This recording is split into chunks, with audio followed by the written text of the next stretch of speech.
So, the DJI Mavic Mini 2 was just released, and you're here to figure out whether it's worth your money to upgrade. I'm in the same position because I'm just as poor as you, which is why I would actually really appreciate it if you hit the like button down below to help support me. Anyway, let's take a look at this drone from the broke YouTuber's perspective.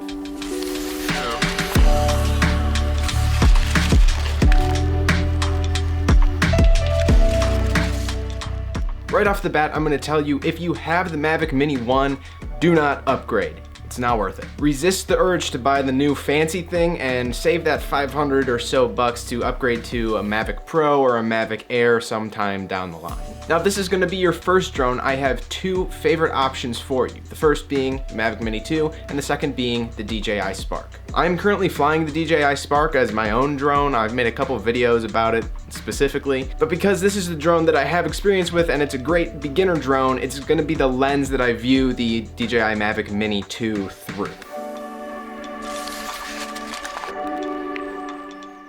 Alright, let's start with the price. Now that the Spark is discontinued, I've seen prices for this thing go anywhere from $200 to $600. For the love of all that is good and holy, do not pay more than $300 for a Spark, at least in my opinion. That's US dollars, by the way.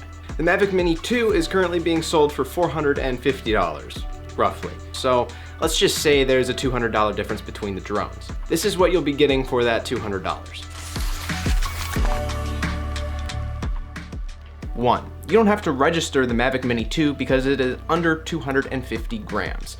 Now, I can neither confirm nor deny that I completely ignored registration laws with my DJI Spark, so technically every time I fly it, I'm breaking the law now, but you know, it's something to keep in mind. Now let's talk about the drone's cameras. The Mavic Mini 2 shoots at higher resolution than the DJI Spark at 4K versus the Spark's 1080p. Now, I'm by no means picky about resolution. I've made videos about this in the past, but if there was one camera that I wish had higher resolution, it's the drone camera. There's just something about getting a little bit of extra detail in those aerial footage shots that is just really important to me. And I think you can really actually tell the difference in drones. Oh, and the Mini 2 has this optical zoom feature, which is really awesome. It allows you to play around with your composition of your shots a lot more, and you don't lose any of the quality of that footage, as opposed to a digital zoom that you might be able to achieve on a, well, 1080p Spark, not really so much. Other than that, the two drones' cameras are actually remarkably similar, both sporting a 1/2-inch sensor with 12 megapixels. For you photographers out there, the Mini's photo resolution really only beats the Spark's by I think it's 15 pixels in each direction, so that really isn't that big of a difference. But the Mini shoots in the RAW format, which is super important to any photographer, especially in drones, because a lot of the time you have to deal with crazy contrasts in the highlights versus the shadows, and RAW photos will help preserve those. Now let's talk about the flight stats, and this is where you can find the biggest bang for your buck out of those $200.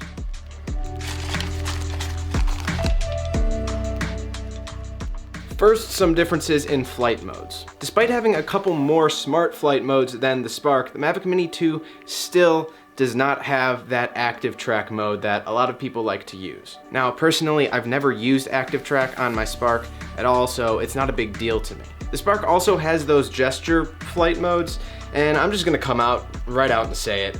Those are just a gimmick. Nobody ever uses them, I've never used them, and that is the sole reason why it is not in any of their way more expensive models, because they're useless. Now onto the real head-to-head stats.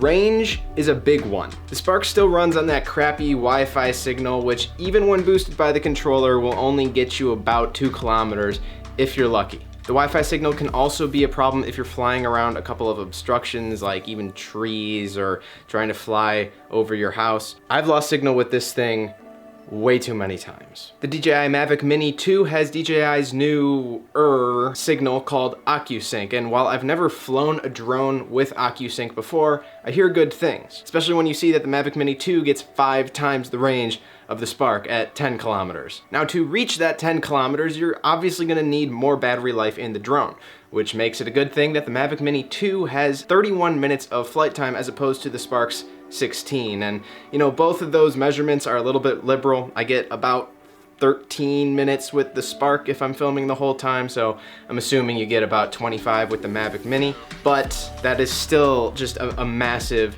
difference. It also means that you don't need to carry as many spare batteries with you, or, well, you just don't need to charge them as often. You'd be surprised how often you're gonna be cursing yourself for not having extra battery life when you're up in the sky and you're about to get a great shot, but you have to land it.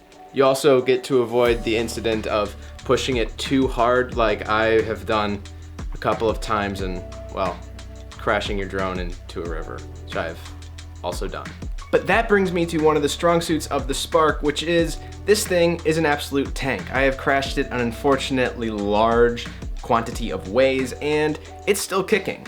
Mavic Mini, you're gonna have to be a little bit more careful with. It's a lot more fragile than the Spark. Especially as a beginner, there's really nothing better than having an indestructible drone. So keep that in mind.